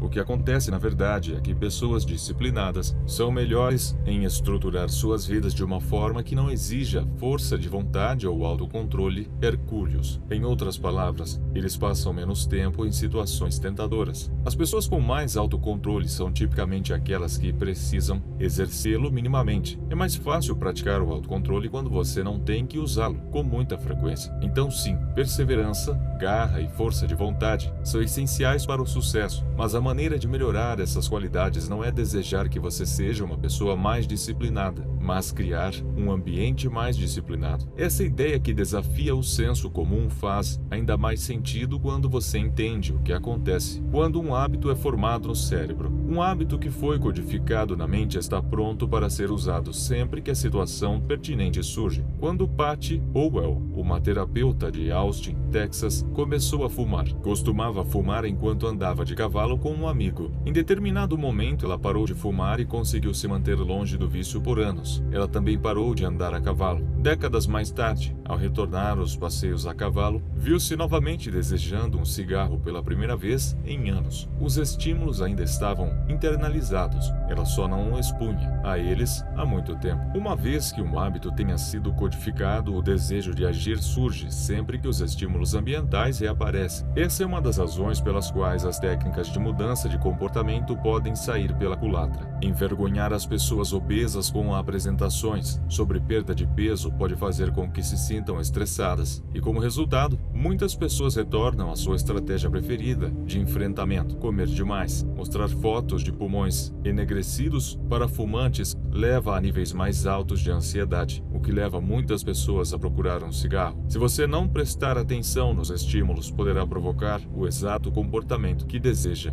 interromper. Os maus hábitos são autocatalíticos. O processo se retroalimenta. Eles provocam os sentimentos que tentam entorpecer. Você se sente mal, então come junk food. Porque comeu junk food, você se sente mal. Assistir à televisão faz você se sentir preguiçoso, então você assiste a mais televisão, porque não tem energia para fazer qualquer outra coisa. Preocupar-se com a saúde faz com que fique ansioso, e que faz com que fume para aliviar a ansiedade, o que piora ainda mais sua saúde e logo se sentirá mais ansioso. É uma espiral descendente, um trem desgovernado de maus hábitos. Pesquisadores referem-se a esse fenômeno como desejo induzido por estímulo. Um gatilho externo cria o desejo compulsivo de repetir um mau hábito. Uma vez que você percebe uma coisa, começa a desejá-la. Esse processo está acontecendo o tempo todo, muitas vezes sem nos darmos conta. Cientistas descobriram que mostrar aos viciados uma foto de cocaína por apenas 33 milissegundos estimula o caminho da recompensa no cérebro e provoca o desejo. Essa velocidade é rápida demais para ser registrada conscientemente pelo cérebro. Os viciados não conseguem nem mesmo identificar o que tinham visto, mas ansiavam pela droga da mesma forma. Moral da história: você pode quebrar um hábito, mas é improvável que o esqueça. Uma vez que os sulcos mentais do hábito tenham sido criados em seu cérebro, são quase impossíveis de serem removidos completamente, mesmo que não sejam usados por um bom tempo. E isso significa que simplesmente resistir à tentação é uma estratégia ineficaz. É difícil manter uma atitude zen em uma vida cheia de interrupções. É preciso muita energia no curto prazo. Você pode escolher dominar a tentação em longo prazo, nos tornarmos um produto do ambiente em que vivemos. Para ser franco, nunca vi alguém manter hábitos positivos de forma consistente em um ambiente negativo. Uma abordagem mais confiável é eliminar os maus hábitos pela raiz. Uma das maneiras práticas de acabar com eles é reduzir a exposição aos estímulos que os desencadeiam. Se não consegue trabalhar,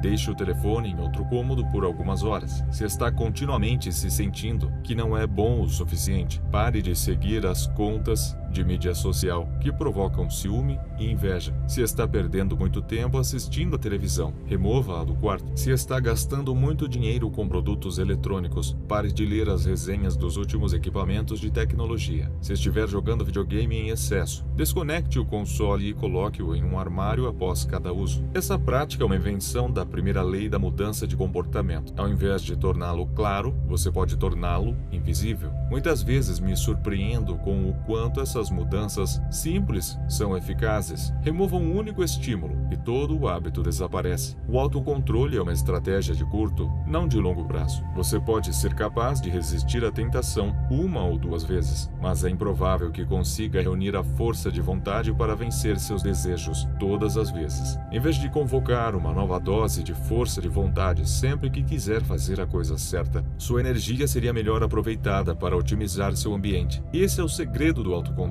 Torne os estímulos de seus bons hábitos claros e os dos maus invisíveis. Resumo do capítulo. A inversão da primeira lei da mudança de comportamento é torná-lo invisível. Uma vez que um hábito é formado, é improvável que seja esquecido. Pessoas com autocontrole elevado tendem a gastar menos tempo em situações tentadoras. É mais fácil evitar do que resistir à tentação. Uma das maneiras mais práticas de eliminar o mau hábito é reduzir a exposição ao estímulo que o desencadeia. O autocontrole é uma estratégia de curto, não de longo prazo. Como criar um bom hábito? A primeira lei: torne-o claro. Preencha a avaliação dos hábitos, anote seus hábitos atuais para se conscientizar deles. Use as intenções de implementação. Eu irei, comportamento, as, hora, em, local. Use o empilhamento de hábitos. Depois de hábito atual, eu irei, novo hábito. Redesenhe seu ambiente. Torne os estímulos dos bons hábitos claros e visíveis. A segunda lei: torne-o atraente. A terceira lei: torne-o fácil. A quarta lei: torne-o satisfatório. Como se livrar de um mau hábito? Inversão da primeira lei: torne-o invisível. Reduza a exposição, remova os estímulos de seus maus hábitos do ambiente. Inversão da segunda lei: torne-o desinteressante. Inversão da terceira lei: torne-o difícil. Inversão da quarta lei: torne-o insatisfatório. Você pode imprimir uma versão completa deste roteiro de hábitos em www.altabooks.com.br. Procure pelo nome do livro ou ISBN. A segunda lei: torne-o atraente. Capítulo 8. Como tornar um hábito irresistível. Na década de 1940, um cientista holandês chamado Nico Timbergen realizou uma série de experimentos que transformaram nossa compreensão do que nos motiva. Timbergen, que acabou ganhando o prêmio Nobel por seu trabalho, investigava gaivotas prateadas, as aves cinzentas e brancas frequentemente vistas voando pela costa da América do Norte. Gaivotas prateadas adultas têm um pequeno ponto vermelho no bico, e Timbergen notou que os filhotes recém-nascidos bicavam esse local sempre que queriam comida. Para começar o experimento, ele criou uma coleção de falsos bicos de papelão, apenas uma cabeça sem corpo. Quando os pais saíram, ele foi até o ninho e ofereceu esses bicos aos filhotes. Os bicos eram falsificações óbvias, e ele assumiu que os filhotes rejeitariam por completo. No entanto, quando as pequenas gaivotas viram a mancha vermelha no bico de papelão, bicaram como se fosse a de suas mães. Eles tinham uma clara preferência por essas manchas vermelhas, como se tivessem sido geneticamente programados no nascimento. Logo, Timbergen descobriu que, quanto maior a mancha,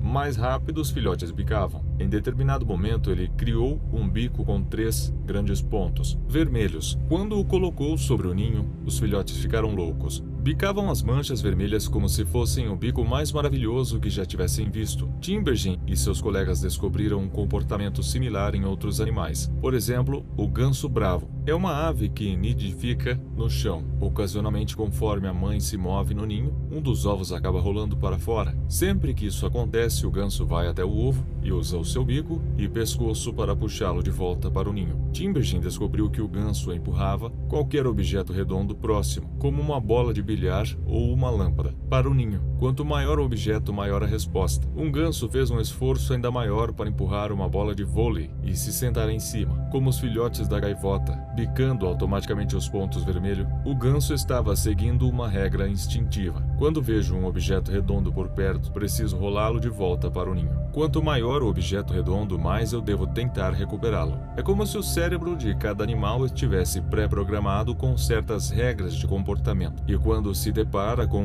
uma versão exagerada dessa regra, ele se ilumina como uma árvore de Natal. Os cientistas referem-se a esses gatilhos exagerados como estímulos supranormais ou superestímulos. Um estímulo supranormal é uma versão aumentada da realidade, como um bico com 3 pontos vermelhos ou um ovo do tamanho de uma bola de vôlei, e provoca uma resposta mais forte do que o normal. Os seres humanos também são propensos a gostar de versões exageradas da realidade. A junk food, por exemplo, leva nossos sistemas de recompensa a um frenesi. Depois de passar centenas de milhares de anos caçando e coletando frutos na natureza, o cérebro humano evoluiu para valorizar o sal, o açúcar e a gordura. Tais alimentos são frequentemente densos em calorias e eram bastante raros quando nossos ancestrais perambulavam pela savana. Quando você não sabe de onde vem sua próxima refeição, comer o máximo possível é uma excelente estratégia de sobrevivência. Hoje, no entanto, vivemos em um ambiente rico em calorias. A comida é abundante, mas seu cérebro ainda continua a desejá-la como se fosse escassa. Atribuir um alto valor a sal, açúcar e gordura não é mais vantajoso para a nossa saúde, mas o desejo persiste porque os centros de recompensa do cérebro não se alteram por cerca de 50 mil anos. A moderna indústria alimentícia depende do prolongamento de nossos instintos paleolíticos, além do propósito evolutivo.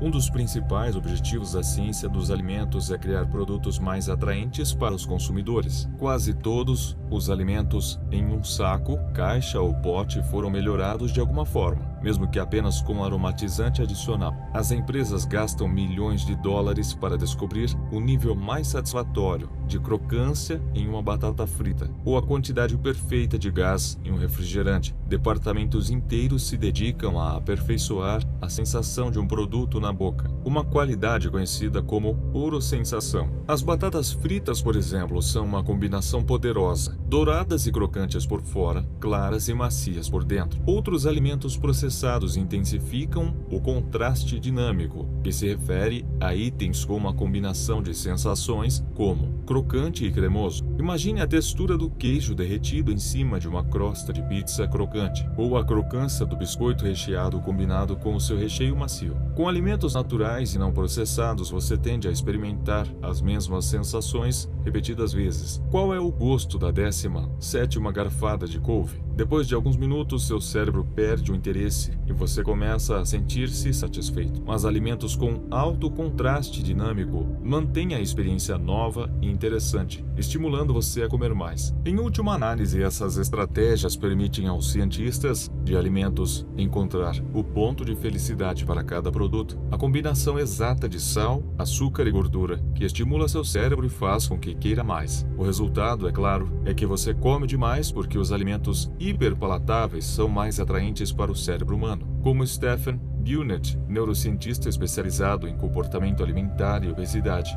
diz: ficamos muito bons em acionar nossos próprios gatilhos. A moderna indústria de alimentos e os hábitos excessivos que ela gerou são apenas um exemplo da segunda lei da mudança de comportamento: torne-o atraente. Quanto mais atraente é uma oportunidade, mais provável é que se torne criadora de hábito. Olhe à sua volta. A sociedade está repleta de versões altamente projetadas da realidade que são mais atraentes do que o mundo em que nossos ancestrais evoluíram. As lojas apresentam manequins com quadris e seios exagerados para vender roupas. A mídia social oferece mais curtidas e elogios em poucos minutos do que conseguimos no escritório ou em casa. A pornografia online combina cenas estimulantes em uma taxa que seria impossível de reproduzir na vida real. Propagandas são criadas com a combinação de iluminação ideal, maquiagem profissional e edições de Photoshop. Nem a modelo se parece com ela mesma na imagem final. Esses são os estímulos supranormais do nosso mundo moderno. Eles exageram características que são naturalmente atraentes para nós, e o resultado é que nossos instintos vão à loucura, levando-nos a hábitos de compras, uso de mídia social, pornografia e alimentares excessivos, entre outros. Se a história servir de guia, as oportunidades do futuro serão mais atraentes que as de hoje. A tendência é que as recompensas se tornem mais concentradas e os estímulos mais atraentes. A junk food é uma forma mais concentrada de calorias do que os alimentos naturais. Destilados são uma forma mais concentrada de álcool do que a cerveja. Os videogames são uma forma de jogo mais intensa que os tabuleiros. Comparadas à natureza, essas experiências compactas e recheadas de prazer são difíceis de resistir. Temos os cérebros de nossos ancestrais, mas tentações que eles nunca tiveram que enfrentar. Se quiser aumentar as chances de que um comportamento ocorra, você precisa torná-lo atraente. Ao longo de nossa discussão da segunda lei, nosso objetivo é aprender como tornar nossos hábitos irresistíveis. Embora não seja possível transformar todo o hábito em estímulo supranormal, podemos tornar qualquer hábito mais atraente. Para isso, devemos começar entendendo o que é um desejo e como ele funciona. Começamos examinando uma assinatura biológica que todos os hábitos compartilham: o pico de dopamina, o ciclo de feedback acionado por dopamina. Os cientistas conseguiram identificar o momento exato em que o desejo ocorre, medindo um neurotransmissor chamado de dopamina. Ele ganhou importância em 1954, quando os neurocientistas James Old e Peter Milner fizeram um experimento que revelou os processos neurológicos por trás da vontade e do desejo. Ao implementar eletrodos no cérebro de ratos, os pesquisadores bloquearam a liberação de dopamina. Para a surpresa dos cientistas, os ratos perderam toda a vontade de viver. Eles não comiam, não acasalavam, não desejavam nada. Dentro de alguns dias, morreram de sede. Em estudos de acompanhamento, outros cientistas também inibiram as partes dopaminérgicas do cérebro, mas dessa vez borrifaram pequenas gotas de açúcar nas bocas dos ratos com supressão de dopamina. Suas carinhas se iluminaram com prazer por causa da substância saborosa. Mesmo com a dopamina bloqueada, eles gostaram do açúcar como antes. Eles simplesmente não o desejavam mais. A capacidade de sentir prazer permaneceu, mas sem a dopamina, o desejo morreu, e sem desejo, a ação foi interrompida. Quando outros pesquisadores reverteram esse processo e inundaram o sistema de recompensa do cérebro com dopamina, os animais praticavam os hábitos a uma velocidade vertiginosa. Em um estudo, os camundongos receberam uma poderosa dose de dopamina toda vez em que enfiavam o nariz em uma caixa. Em poucos minutos, os ratos desenvolveram um desejo tão forte que começaram a enfiar o nariz na caixa 800 vezes por hora. Os humanos não são tão diferentes. O jogador médio de máquinas caça-níqueis gira a roda 600 vezes por hora. Os hábitos são um ciclo de feedback acionado por dopamina. Todo comportamento altamente formador de hábito, consumir drogas, junk food, jogar videogames, navegar nas mídias sociais, está associado a níveis mais altos de dopamina. O mesmo pode ser dito de nossos comportamentos habituais mais básicos, como comer, beber, fazer sexo e interagir socialmente. Durante anos, os cientistas assumiram que a dopamina está relacionada apenas ao prazer, mas agora sabemos que ela desempenha um papel central em muitos processos neurológicos, incluindo motivação, aprendizado e memória, punição e aversão e movimentos voluntários. Quando se trata de hábitos, a principal conclusão é a seguinte: a dopamina é liberada não apenas quando você experimenta ou experiencia o prazer, mas também quando prevê.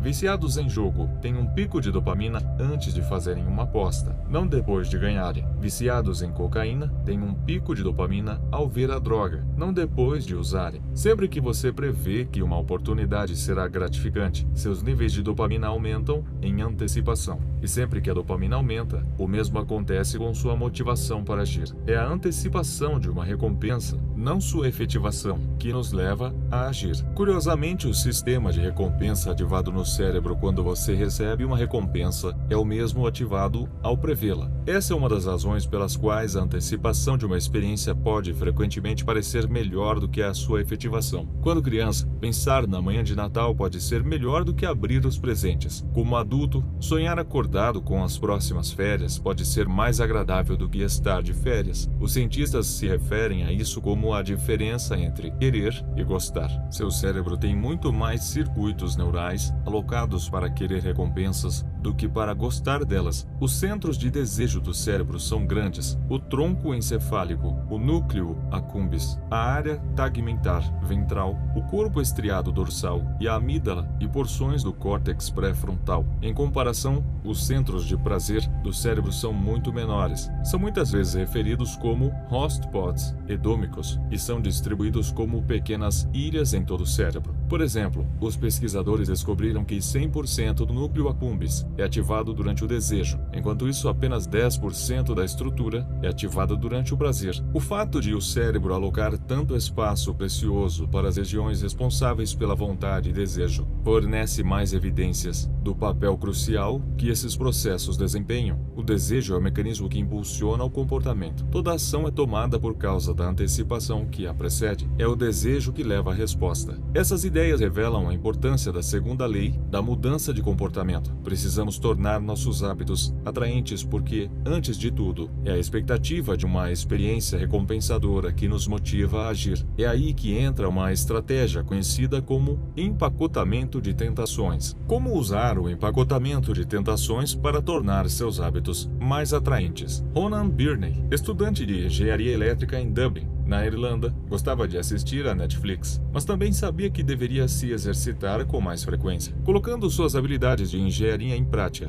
Birney desmontou sua bicicleta ergométrica e a conectou com seu notebook e a televisão. Então escreveu um programa de computador que permitiria a execução da Netflix apenas se ele estivesse pedalando a uma certa velocidade. Se ele diminuísse a velocidade por muito tempo, qualquer que fosse o programa a que estivesse assistindo seria pausado até que ele recomeçasse a pedalar. Ele estava, nas palavras de um fã, eliminando a obesidade a cada maratona de Netflix. Ele também estava empregando o empacotamento de tentações para tornar seu hábito mais atraente. O empacotamento de tentações funciona vinculando uma ação que você deseja fazer com uma que você precisa. No caso de Birney, ele empacotou assistir a Netflix, a ação que queria fazer, com pedalar sua bicicleta ergométrica, a que precisava. As empresas são mestres em empacotamento de tentações. Por exemplo, quando a American Broadcasting Company, mais conhecida como ABC, lançou sua programação para as noites de quinta-feira para a temporada de 2014-2015, promoveu o empacotamento de tentações em uma escala maciça. Toda quinta-feira, a companhia exibia 3 programas criados pela roteirista Shonda Rhimes: Grey's Anatomy, Scandal e How to Get Away with Murder. Ele chamou o grupo de TGIT, significa Graças a Deus é Quinta-feira. Além de promover os programas, a ABC incentivava os espectadores a fazer pipoca, beber vinho tinto e aproveitar a noite. Andrew Kubitz, chefe da programação da ABC, descreveu a ideia por trás da campanha. Vemos a quinta à noite como uma oportunidade de audiência, com casais ou mulheres que querem relaxar e se divertir, beber seu vinho tinto e comer pipoca. O brilhantismo dessa estratégia é que a ABC estava associando a coisa que ele precisava que os espectadores fizessem, assistir a seus programas, com as atividades que seus espectadores já queriam fazer, relaxar, beber vinho e comer pipoca. Com o tempo, as pessoas começaram a conectar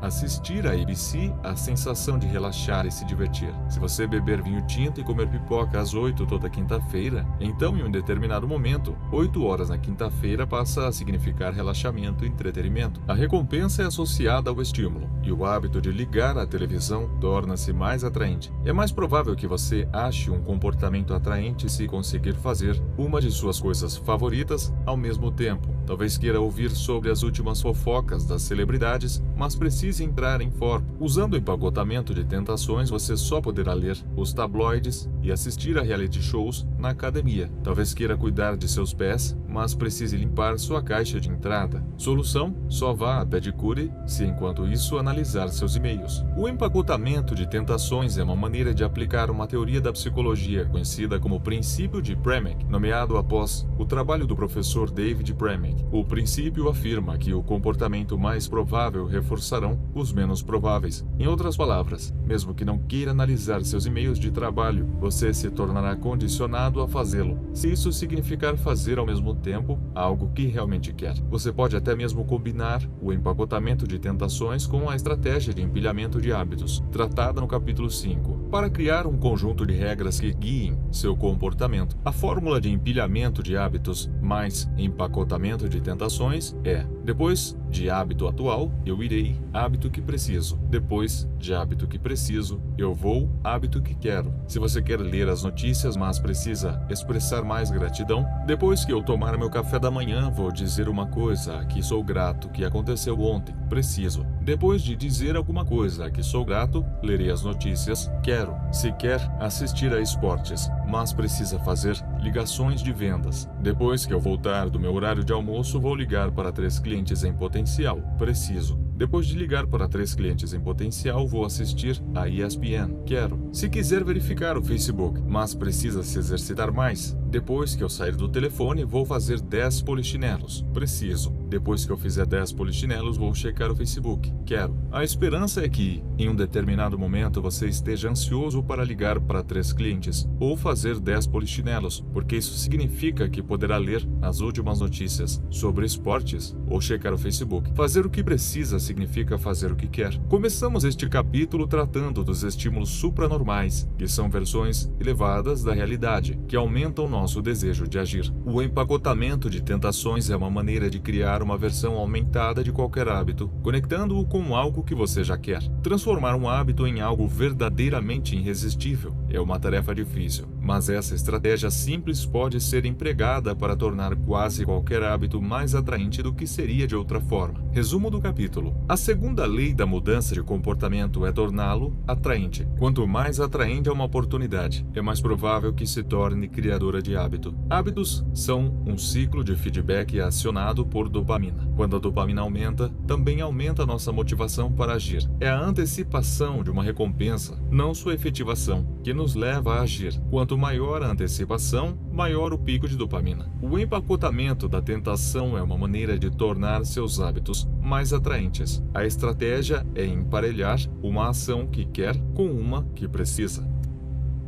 Capítulo 9. O papel da família e dos amigos em moldar seus hábitos. Em 1965, um húngaro chamado Laszlo Polgar escreveu uma série de cartas estranhas a uma mulher chamada Clara. Laszlo era um obstinado adepto do trabalho árduo. Na verdade, era só isso em que acreditava. Ele rejeitava completamente a ideia de talento inato. Alegava que com prática deliberada e o desenvolvimento de bons hábitos, uma criança poderia se tornar um gênio em qualquer campo. Seu mantra era: um gênio não nasce, é educado e treinado. Laszlo acreditava tão fortemente nessa ideia que queria testá-la com os próprios filhos. E escreveu para Clara porque precisava de uma esposa disposta a embarcar em sua ideia. Clara era professora e, embora não fosse tão inflexível quanto Laszlo, também acreditava que com instrução adequada, qualquer um podia desenvolver suas habilidades. Laszlo decidiu que o xadrez seria um campo adequado para a experiência e desenvolveu um plano para criar seus filhos para se tornarem prodígios do xadrez. As crianças estudaram em casa, uma raridade na Hungria. Na época, a casa era repleta de livros de xadrez e fotos de famosos jogadores. As crianças jogavam constantemente umas contra as outras e competiam nos melhores torneios que encontravam. A família mantinha um sistema de arquivo meticuloso do histórico de torneio de todos os competidores que as crianças enfrentassem. Suas vidas eram dedicadas ao xadrez. A investida romântica de Clara foi bem sucedida e em poucos anos a família de Polgar ganhou 3 novas integrantes: Susan, Sofia e Judith. Susan, a mais velha, começou a jogar xadrez aos 4 anos. Depois de 6 meses, já derrotava os adultos. Sofia, a filha do meio, fez ainda melhor. Aos 14 anos foi campeã mundial e alguns anos depois tornou-se grã-mestre. Judith, a mais nova, era a melhor de todos. Aos 5 anos, era capaz de derrotar o pai. Aos 12, era a jogadora mais jovem listada entre os 100 melhores jogadores de xadrez do mundo. Aos 15 anos e 4 meses, ela se tornou a mais jovem grande mestre de todos os tempos, mais jovem que Bob Fischer, o recordista anterior. Durante 27 anos foi considerada a melhor mulher jogadora de xadrez do mundo. A infância das irmãs Polgar foi atípica, para dizer o mínimo. E no entanto, na opinião das garotas, seu estilo de vida era atraente e até mesmo agradável. Em entrevistas, as irmãs falavam sobre sua infância como divertida, em vez de cansativa. Elas amavam jogar xadrez, nunca se cansavam. Segundo relatos, Laszlo, certa vez, encontrou Sofia jogando xadrez no banheiro no meio da noite. Encorajando-a a voltar a dormir, ele disse: Sofia, deixe as peças em paz. Ao que ela respondeu: papai, são elas que não me deixam em paz. As irmãs Polgar cresceram em uma cultura que priorizava o xadrez acima de tudo. Elas eram elogiadas e recompensadas por isso. Em seu mundo, uma obsessão pelo xadrez era normal. e como estamos prestes a ver, quaisquer hábitos que sejam normais em sua cultura estarão entre os comportamentos que você achará mais atraente. A sedutora atração das normas sociais. Os humanos são animais sociais. Queremos nos encaixar, relacionar e conquistar o respeito e a aprovação dos outros. Essas inclinações são essenciais para a sobrevivência. Durante a maior parte da história evolutiva, nossos ancestrais viviam em tribos. Viver separado da tribo, ou pior, ser expulso, era uma sentença de morte. O lobo solitário morre, mas a matilha sobrevive. Enquanto isso, os que colaboravam e se relacionavam com os outros tinham mais segurança, oportunidades de acasalamento e acesso a recursos. Como observou Charles Darwin, na longa história da humanidade, os que aprenderam a colaborar e improvisar de maneira eficaz preponderaram. Como resultado, o desejo humano mais profundo é pertencer, e essa antiga preferência influencia nosso comportamento moderno de forma poderosa. Não escolhemos nossos primeiros hábitos, nós os imitamos. Seguimos o roteiro de nossos amigos e familiares, igreja ou escola, comunidade local e sociedade em geral. Cada uma dessas culturas e grupos tem o próprio conjunto de expectativas e padrões. Quando e se deve se casar, quantos filhos ter, quais feriados comemorar, quanto dinheiro gastar na festa de aniversário do filho. De muitas maneiras, essas normas sociais tácitas guiam seu comportamento a cada dia. Elas sempre serão consideradas, ainda que de modo não consciente. Muitas vezes você segue os hábitos da sua cultura sem pensar, questionar e sequer lembrar. Como escreveu o filósofo francês Michel de Montaigne, os costumes e práticas da vida na sociedade nos levam adiante. Na maioria das vezes, concordar com o grupo não parece um fardo. Todo mundo quer pertencer. Se você crescer em uma família que recompensa suas habilidades de xadrez, jogar parecerá muito atraente. Se trabalha em uma empresa onde todo mundo usa ternos caros, estará inclinado a ostentar um também. Se todos os seus amigos compartilham uma piada interna ou usam uma expressão nova, você desejará fazer o mesmo, para que todos saibam que você está por dentro. Comportamentos são atraentes quando nos ajudam a nos encaixar. Nós imitamos os hábitos de 3 grupos em particular: os mais próximos, a maioria, os poderosos. Cada grupo oferece uma oportunidade para potencializar a segunda lei da mudança de comportamento e tornar nossos hábitos mais atraentes. Imitando os mais próximos, a proximidade tem um efeito poderoso no comportamento. Isso vale para o ambiente físico, como discutimos no capítulo 6,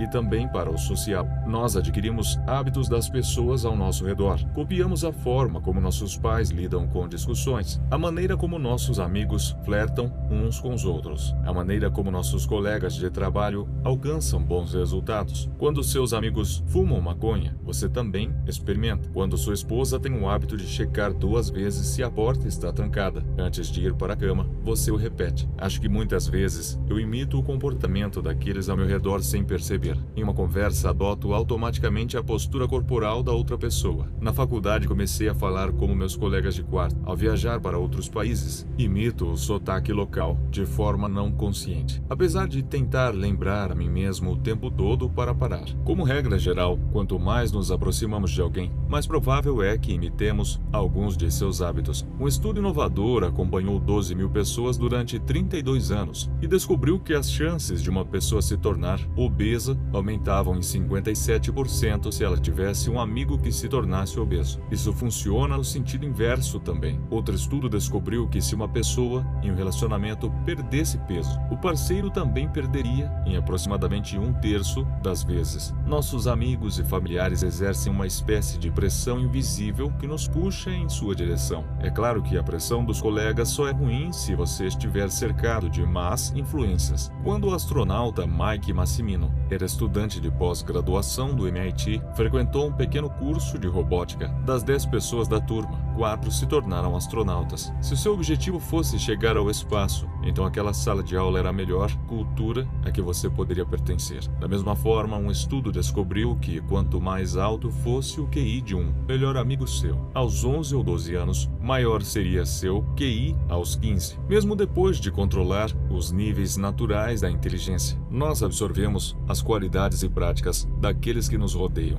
Uma das coisas mais eficazes que você pode fazer para construir hábitos melhores é viver em uma cultura em que seu comportamento desejado é o padrão. Novos hábitos parecem viáveis quando vemos outras pessoas os colocando em práticas todos os dias. Se está cercado de pessoas em forma, é mais provável que considere se exercitar um hábito normal. Se está cercado por amantes de jazz, é mais provável que ache razoável ouvir jazz todos os dias. Sua cultura define sua expectativa para o que é normal. Cerque-se de pessoas que têm os hábitos que você quer ter. Vocês prosperarão juntos. Para tornar seus hábitos ainda mais atraentes, experimente levar essa estratégia um passo além. Participe de uma cultura em que seu comportamento desejado é o padrão e já tenha algo em comum com o grupo. Steve Camp, um empresário da cidade de Nova York, dirige uma empresa chamada de Nerd Fitness, que ajuda nerds desajustados e mutantes a perder peso e ficar fortes e saudáveis. Seus clientes incluem amantes de videogames, fanáticos por filmes e toda pessoa que queira entrar em forma. Muitas pessoas se sentem deslocadas na primeira vez que vão à academia ou tentam mudar sua dieta, mas se você tem algo em comum com os outros membros do grupo, digamos, seu amor mútuo por Guerra nas Estrelas, a mudança se torna mais atraente, porque parece algo que pessoas como você já fazem. Nada sustenta melhor a motivação do que pertencer à tribo. O pertencimento transforma uma busca individual em compartilhada. Antes você estava sozinho, sua identidade era singular. Você é leitor, você é músico, você é atleta. Quando participa de um clube do livro, de uma banda ou de um grupo de ciclistas, sua identidade se torna vinculada àqueles ao seu redor. Crescimento e mudança não são mais uma busca individual. Nós somos leitores, nós somos músicos, nós somos ciclistas. A identidade compartilhada começa a reforçar sua identidade pessoal. É por isso que permanecer como parte de um grupo depois de alcançar uma meta é crucial para manter seus hábitos. É a amizade e a comunidade que incorporam uma nova identidade e ajudam os comportamentos a perdurar, imitando a maioria. Na década de 1950, o psicólogo Solomon Asch conduziu uma série de experimentos que agora são ensinados em legiões de graduandos a cada ano. Para começar cada experimento, o sujeito entrava numa sala com um grupo de estranhos, sem conhecimento deles. Os outros participantes eram atores contratados pelo pesquisador e instruídos a forçar respostas roteirizadas para certas perguntas. O grupo recebia um cartão com uma linha e, em seguida, um segundo cartão com uma série de linhas. Cada pessoa deveria selecionar a linha no segundo cartão, que era semelhante em comprimento à do primeiro. Era uma tarefa muito simples. O livro ilustra uma figura representando dois cartões utilizados no experimento de conformidade social. O comprimento da linha do primeiro cartão é obviamente o mesmo que o da linha C, mas quando um grupo de atores alegou ser diferente, os sujeitos da pesquisa concordavam em vez de acreditar nos próprios olhos. O experimento sempre começava da mesma forma. Primeiro havia alguns testes fáceis em que todos concordavam com qual era a linha correta. Depois de algumas rodadas, os participantes recebiam um teste tão óbvio quanto os anteriores, mas os atores escolhiam intencionalmente uma resposta incorreta. Por exemplo, responderiam a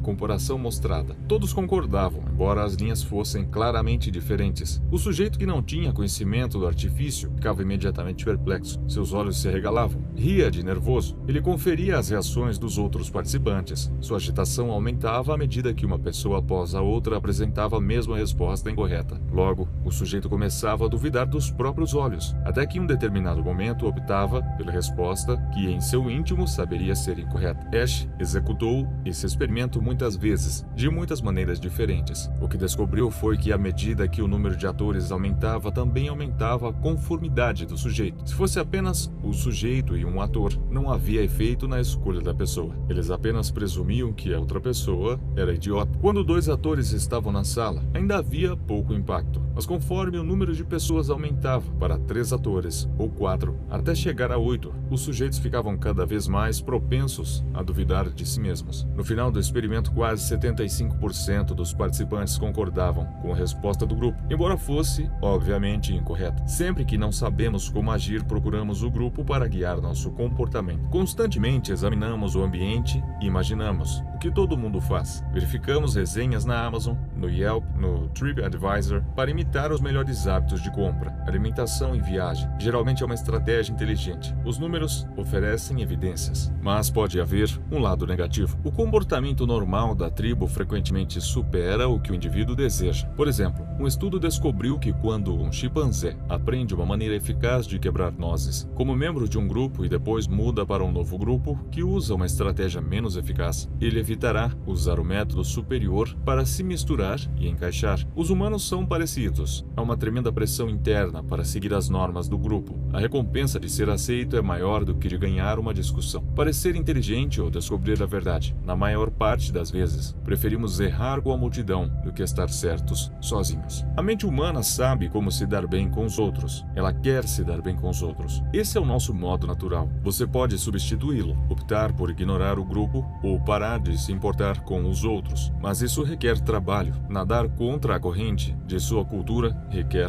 um esforço extra. Quando mudar seus hábitos significa desafiar a tribo, a mudança não é atraente. Quando significa se encaixar, é muito mais. Imitando os poderosos. Humanos de todos os lugares buscam poder, prestígio e status. Queremos distintivos e medalhas em nossos casacos. Queremos ser presidente ou sócio em nossos cargos. Queremos ser legitimados, reconhecidos e elogiados. Essa tendência parece fútil, mas no geral é uma jornada inteligente historicamente. Uma pessoa com maior poder e status tem acesso a mais recursos, preocupa-se menos com a sobrevivência e demonstra ser um parceiro mais atraente. Somos atraídos por comportamentos que proporcionam respeito, aprovação, admiração e status. Queremos ser o único na academia a fazer barras, o músico que consegue tocar as progressões de acordes mais difíceis ou o pai com os filhos mais talentosos, porque essas coisas nos distinguem da multidão. Quando nos encaixamos, começamos a procurar maneiras de nos destacar. Essa é uma das razões pelas quais nos preocupamos tanto com os hábitos das pessoas altamente eficazes. Tentamos copiar o comportamento de pessoas bem-sucedidas porque desejamos o sucesso por nós mesmos. Muitos dos nossos hábitos diários são imitações de pessoas que admiramos. Você reproduz as estratégias de marketing das empresas mais bem-sucedidas em seu setor. Copie a receita de seu padeiro favorito. Pega emprestado as estratégias de contar histórias de seu escritor favorito. Imita o estilo de comunicação do seu chefe. Nós imitamos as pessoas que invejamos. Pessoas de status desfrutam de aprovação, respeito e enaltecimento por parte de outras. Isso significa se um comportamento pode nos levar à aprovação, respeito e enaltecimento. Achamos isso atraente. Também somos motivados a evitar comportamentos que diminuam nossos status. Aparamos nossas cercas vivas e cortamos nossa grama porque não queremos ser os desleixados do bairro. Quando nossa mãe vem nos visitar, limpamos a casa porque não queremos ser julgados. Estamos sempre nos perguntando o que os outros pensaram de mim e adaptando nosso comportamento com base na resposta. As irmãs Polgar, ou os prestígios do xadrez, mencionados no início deste capítulo, são evidências do impacto poderoso e duradouro que as influências sociais têm sobre o comportamento. Elas praticavam xadrez por muitas horas todos os dias e continuaram esse esforço notável por décadas, mas esses hábitos e comportamentos mantiveram sua atratividade, em parte porque eram valorizados por sua cultura. Do elogio de grã-mestre, elas tinham muitas razões para continuar